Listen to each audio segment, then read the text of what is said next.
So there was a book that was printed 30 times because it kept selling out, written by this guy, William Bagley.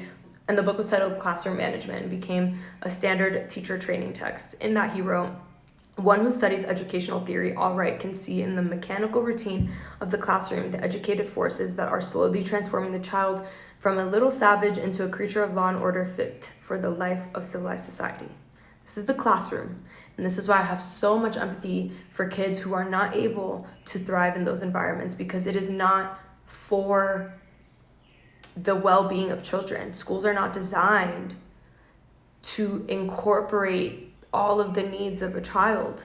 It is so that they become creatures of law and order, so they just listen, so they're obedient, and so that they are prepared to enter the workforce and to be in factory-like systems. That's not love.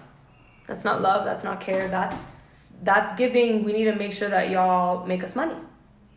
Our main priority is whether you're going to be able to make us money. Loyalty oaths, teacher certification, and the requirement of citizenship were introduced to control both the educational and the political quality of teachers.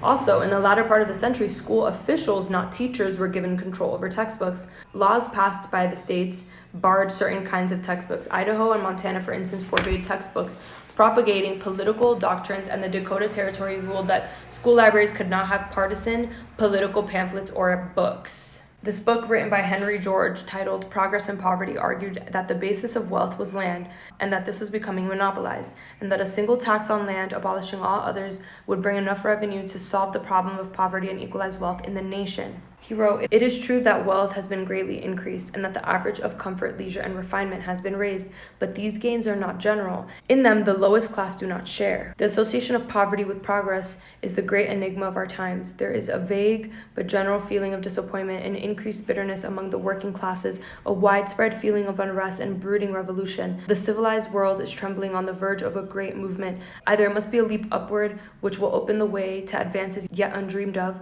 or it must be a plunge downward, which will carry us back toward barbarism." Yikes.